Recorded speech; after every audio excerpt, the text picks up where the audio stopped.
I was excited to be a part of the dream theme, and then I found out I'm leading off the nightmare section of it. And certainly there are things about the climate crisis that qualify, and I have some bad news, but I have a lot more good news. I'm going to propose 3 questions, and the answer to the first one necessarily involves a little bad news, but hang on, because the answers to the second and third questions really are very positive. So the first question is, do we really have to change? And of course, the Apollo mission, among other things, changed the environmental movement, really launched the modern environmental movement. 18 months after this Earthrise picture was first seen on Earth, the first Earth Day was organized, and we learned a lot about ourselves looking back at our planet from space. And one of the things that we learned confirmed what the scientists have long told us. One of the most essential facts about the climate crisis has to do with the sky. As this picture illustrates, the sky is not the vast and limitless expanse it appears when we look up from the ground. It is a very thin shell of atmosphere surrounding the planet. That right now is the open sewer for our industrial civilization as it's currently organized.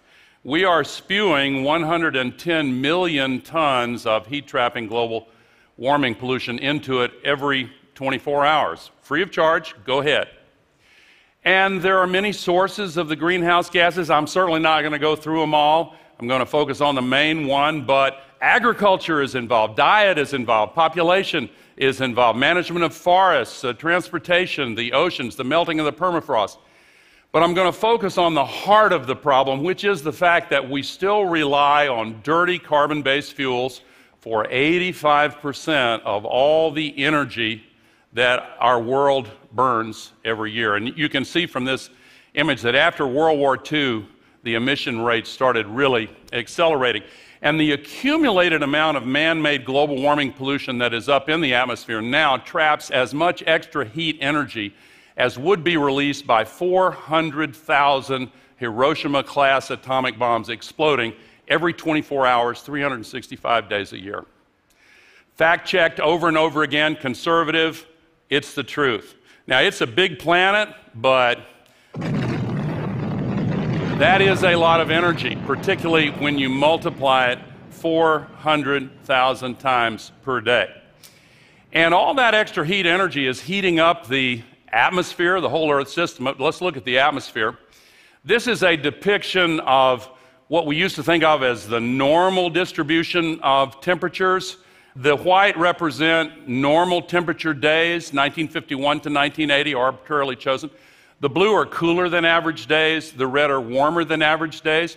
But the entire curve has moved to the right in the 1980s, and you'll see in the lower right-hand corner the appearance of statistically significant numbers of extremely hot days. In the 90s, the curve shifted further, and in the last 10 years, you see the extremely hot days are now more numerous than the cooler than average days. In fact, they are 150 times more common on the surface of the Earth than they were just 30 years ago. So we're having record-breaking temperatures. 14 of the 15 hottest years ever measured with instruments have been in this young century, and the hottest of all was last year. Last month was the 371st month in a row warmer than the 20th century average, and for the first time, not only the warmest January, but for the first time, it was more than 2 degrees Fahrenheit warmer than the average. These higher temperatures are having an effect on animals, plants, people, ecosystems. But on a global basis, 93% of all the extra heat energy is trapped in the oceans.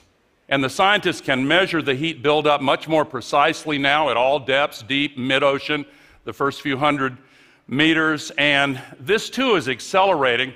It goes back more than a century, and more than half of the increase has been in the last 19 years. This has consequences. First-order consequence, the ocean-based storms get stronger. Super Typhoon Haiyan went over areas of the Pacific 5.5 degrees Fahrenheit warmer than normal before it slammed into Tacloban as the most destructive storm ever to make landfall. Pope Francis, who has made such a difference to this whole issue, visited Tacloban right after that. Superstorm Sandy went over areas of the Atlantic 9 degrees warmer than normal before slamming into New York and New Jersey. The second order consequences are affecting all of us right now. The warmer oceans are evaporating much more water vapor into the skies. Average humidity worldwide has gone up more than 4%, and it creates these atmospheric rivers. The Brazilian scientists call them flying rivers, and they funnel all of that extra water vapor over the land where storm conditions trigger these massive record-breaking downpours. This is from Montana. Take a look at this storm last August as it moves over Tucson, Arizona. It literally splashes off the city.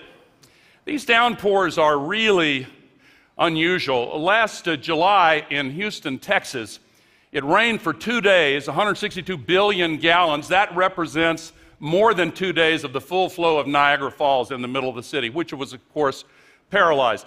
These record downpours are creating historic floods and mudslides. This one is from Chile last year, and you'll see that warehouse going by. There are oil tanker cars going by. This is from Spain last September. You could call this the running of the cars and trucks, I guess. Every night on the TV news now is like a nature hike through the book of Revelation. I mean, really. The insurance industry has certainly noticed the losses have been mounting up. They're not under any illusions about what's happening. And the causality requires a moment of discussion. We're used to thinking of linear cause and linear effect, one cause, one effect. This is systemic causation. As the great Kevin Trenberg says, all storms are different now. There's so much extra energy in the atmosphere. There's so much extra water vapor. Every storm is different now. So the same extra heat pulls the soil moisture out of the ground and causes these deeper, longer, more pervasive droughts, and many of them are underway right now. It dries out the vegetation and causes more fires in the western part of North America. There's certainly been evidence of that, a lot of them. More lightning. As the heat energy builds up, there's a considerable amount of additional lightning also. These climate-related disasters also have geopolitical consequences and create instability. The climate-related historic drought that started in Syria in 2006 destroyed 60% of the farms in Syria, killed 80% of the livestock, and drove 1.5 million climate refugees into the cities of Syria, where they collided with another 1.5 million refugees from the Iraq War. And along with other factors, that opened the gates of hell that people are trying to close now. The U.S. Defense Department has long warned of consequences from the climate crisis, including refugees, including food and water shortages, and pandemic disease. Right now, we're seeing microbial diseases from the tropics spread to the higher latitudes. The transportation revolution has had a lot to do with this.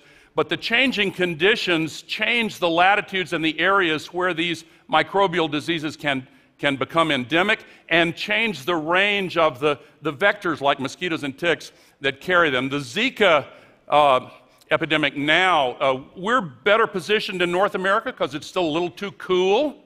And we have a better public health system. But when women in some regions of South and Central America are advised not to get pregnant for 2 years, that's something new that ought to get our attention. The Lancet, one of the two greatest medical journals in the world, last summer labeled this a medical emergency now, and there are many factors because of it. This is also connected to the extinction crisis. We're in danger of losing 50% of all the living species on Earth by the end of this century, and already land-based plants and animals are now moving toward the poles at an average rate of 15 feet per day. Speaking of the North Pole, last December 29th, the same storm that caused historic flooding in the American Midwest raise temperatures at the North Pole 50 degrees Fahrenheit warmer than normal, causing the thawing of the North Pole in the middle of the long, dark winter polar night. And when the land-based ice of the Arctic melts, it raises sea level. Paul Nicken's beautiful photograph from Svalbard illustrates this.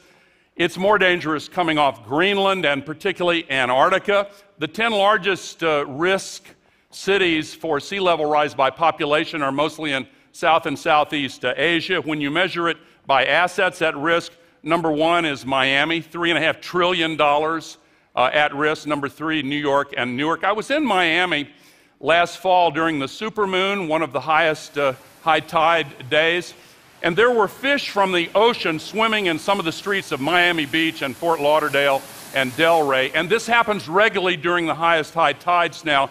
Not with rain, they call it sunny day flooding. It comes up through the storm sewers. And the mayor of Miami speaks for many when he says it is long past time this can be viewed through a partisan lens. This is a crisis that's getting worse day by day. We have to move beyond partisanship. And I want to take a moment to honor these House Republicans who had the courage last fall to step out and take a political risk by telling the truth about the climate crisis. So, the cost of the climate crisis is mounting up. There are many of these aspects I haven't even mentioned. It's an enormous burden. I'll mention just one more because the World Economic Forum last month in Davos, after their annual survey of 750 economists, said the climate crisis is now the #1 risk to the global economy. So you get central bankers like Mark Carney, the head of the UK central bank, saying the vast majority of the carbon reserves are unburnable. Subprime carbon. I'm not going to remind you of what happened with subprime mortgages, but it's the same thing. If you look at all of the carbon fuels that were burned since the beginning of the Industrial Revolution, this is the quantity burned in the last 16 years. Here are all the ones that are proven and left on the books, $28 trillion. The International Energy Agency says only this amount can be burned. So the rest, $22 trillion, unburnable, risk to the global economy. That's why the divestment movement makes practical sense and not just is a moral imperative. Now, so the answer to the first question, must we change, is yes, we have to change. Second question, can we change? This is the exciting news. The best projections in the world 16 years ago were that by 2010, the world would be able to install 30 gigawatts of wind capacity. We beat that mark by 14.5 times over. We see an exponential curve for wind installations now. We see the cost coming down dramatically. Some countries, take Germany, an industrial powerhouse with a climate not that different from Vancouver's, by the way. One day last December got 81% of all of its energy from renewable sources, mainly solar and wind. A lot of countries are getting more than half on an average basis. More good news. Energy storage from batteries particularly is now beginning to take off because the cost has been coming down very dramatically to solve the intermittency problem. With solar, the news is even more exciting. The best projections 14 years ago were that we would install 1 gigawatt per year by 2010. When 2010 came around, we beat that mark by 17 times over. Last year, we beat it by 58 times over. This year, we're on track to beat it 68 times over. We're going to win this. We are going to prevail. The exponential curve on solar is even steeper and more dramatic. When I came to this stage 10 years ago, this is where it was. We have seen a revolutionary breakthrough in the emergence of these exponential curves. And the cost has come down 10% per year for 30 years, and it's continuing to come down. Now, the business community has certainly noticed this because it's crossing the grid parity point. Cheaper. Solar penetration rates are beginning to rise. Grid parity is understood as that line, that threshold, below which renewable electricity is cheaper than electricity from burning fossil fuels. That threshold is a little bit like the difference between 32 degrees Fahrenheit and 33 degrees Fahrenheit, or 0 and 1 Celsius. It's a difference of more than 1 degree. It's the difference between ice and water. And in markets, it's the difference between markets that are frozen up and liquid flows of capital into new opportunities for investment. This is the biggest new business opportunity in the history of the world, and 2/3 of it is in the private sector. We are seeing an explosion of new investment. Starting in 2010, investments globally in renewable electricity generation surpassed fossils. The gap has been growing ever since. The projections for the future are even more dramatic, even though fossil energy is now still subsidized at a rate 40 times larger than renewables. And by the way, if you add the projections for nuclear on here, and particularly if you assume that the work many are doing to try to break through to safer and more acceptable, more affordable forms of nuclear, this could change even more dramatically. So is there any precedent for such a rapid adoption of a new technology? Well, there are many, but let's look at cell phones. In 1980, AT&T, then Ma Bell, commissioned McKinsey to do a global market survey of those clunky new mobile phones that appeared then. How many can we sell by the year 2000, they asked. McKinsey came back and said 900,000. And sure enough, when the year 2000 arrived, they did sell 900,000 in the first 3 days. And for the balance of the year, they sold 120 times more. And now there are more cell connections than there are people in the world. So why were they not only wrong, but way wrong? I've asked that question myself. Why? And I think the answer is in 3 parts. First, the cost came down much faster than anybody expected, even as the quality went up. And low-income countries, places that did not have a landline grid, they leapfrogged to the new technology. The big expansion has been in the developing countries. So what about the electricity grids in the developing world? Well, not so hot. And in many areas, they don't exist. There are more people without any electricity at all in India than the entire population of the United States of America. So now we're getting this: solar panels on grass huts and new business models that make it affordable. Muhammad Yunus financed this one in Bangladesh with microcredit. This is a village market. Bangladesh is now the fastest deploying country in the world, 2 systems per minute on average, night and day. And we have all we need. Enough energy from the sun comes to the earth every hour to supply the full world's energy needs for an entire year. It's actually a little bit less than an hour. So the answer to the second question, can we change, is clearly yes. And it's an ever firmer yes. Now, so last question. Will we change? Paris really was a breakthrough. Some of the provisions are binding, and the regular reviews will matter a lot. But nations aren't waiting, they're going ahead. China has already announced that starting next year, they're adopting a nationwide cap-and-trade system. They will likely link up with the European Union. The United States has already been changing. All of these coal plants were proposed in the last 10 years and canceled. All of these existing coal plants were retired. All of these coal plants have had their retirement announced. All of them canceled. We are moving forward. Last year, if you look at all of the investment in new electricity generation in the United States, almost 3/4 was from renewable energy, mostly wind and solar. We are solving this crisis. The only question is, how long will it take to get there? So it matters that a lot of people are organizing to insist on this change now. Almost 400,000 people marched in New York City before the UN special session on this. Many thousands, tens of thousands marched in cities around the world. And so I am extremely optimistic. As I said before, we are going to win this. I'll finish with this story. When I was 13 years old, I heard that proposal by President Kennedy to land a person on the moon and bring him back safely in 10 years. And I heard adults of that day and time say, that's reckless, expensive, may well fail. But 8 years and 2 months later, in the moment that Neil Armstrong set foot on the moon, there was a great cheer that went up in NASA's Mission Control in Houston. Here's a little-known fact about that. The average age of the systems engineers, the controllers in the room that day, was 26, which means, among other things, their age when they heard that challenge was 18. We now have a moral challenge. that is in the tradition of others that we have faced. One of the greatest poets of the last century in the U.S., Wallace Stevens, wrote a line that has stayed with me: after the final no, there comes a yes. And on that yes, the future world depends. When the abolitionists started their movement, they met with no after no after no, and then came a yes. The women's suffrage and women's rights movement met endless no's until finally there was a yes. The civil rights movement, the movement against apartheid, and more recently the movement for gay and lesbian rights here in the United States and elsewhere.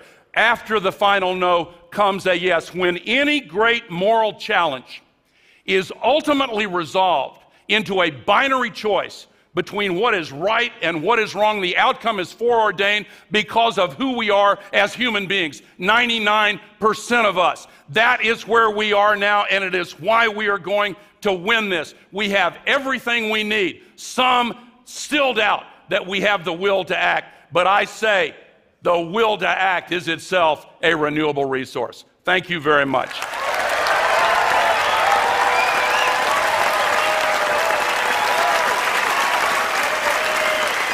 Thank you. Thank you. Thank you very much. Oh. Thank you. Man.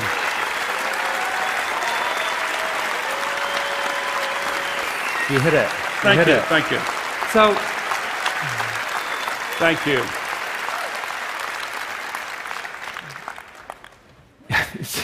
You've got this incredible combination of skills. You've got this scientist mind that can understand the full range of issues and the ability to turn it into the most vivid language. Now, no one else can do that. That's why you led this thing. And it was amazing to see it 10 years ago. It was amazing to see it now. Well, you're nice to say that, Chris, but honestly, I have a lot of really good friends in the scientific community who are incredibly patient and who will sit there and explain this stuff to me over and over and over again until I can get it into simple enough language that I can understand it. And that's the key to trying to communicate it. So your talk, first part, terrifying, second part, incredibly hopeful. How do we know that all those graphs, all that progress is enough to solve what you showed in the first part? Well, I think that the crossing I've only been in the business world for 15 years, but one of the things I've learned is that apparently it matters if a new product or service is more expensive than the incumbent or cheaper than. Turns out it makes a difference if it's cheaper than. And when it crosses that line, then a lot of things really change. We are regularly surprised by these developments. The late Rudy Dornbush, the great economist, said, things take longer to happen than you think they will, and then they happen much faster than you thought they could. I really think that's where we are. Some people are using the phrase the solar singularity now, meaning when it gets below the grid parity, unsubsidized in most places, then it's the default choice. Now, in one of the presentations yesterday, the jitney thing, there is an effort to try to use regulations to slow this down, and I just don't think it's going to work. There's a woman in Atlanta, Debbie Dooley, who's the chairman of the Atlanta Tea Party. They enlisted her in this effort to put a tax on solar panels and regulations, and she had just put solar panels on her roof, and she didn't understand the request, and so she went and formed an alliance with the Sierra Club, and they formed a new organization called the Green Tea Party, and they defeated the proposal. So finally, the answer to your question is, this sounds a little corny, and maybe it's a cliche, but 10 years ago, and Christiana referred to this, there are people in this audience who played an incredibly significant role in generating those exponential curves. And it didn't work out economically for some of them, but it kick-started this global revolution. And what people in this audience do now, with the knowledge that we are going to win this, but it matters a lot how fast we win it. Al Gore, that was incredibly powerful. If this turns out to be the year that the partisan thing changes, this is no longer, as you said, it's no longer a partisan issue, but you bring along people from the other side together, backed by science, backed by these kinds of investment opportunities, backed by reason, that you win the day, boy, that's really exciting. Thank you so much for bringing that to TED. Thank you, sir. Thank you. Thank you.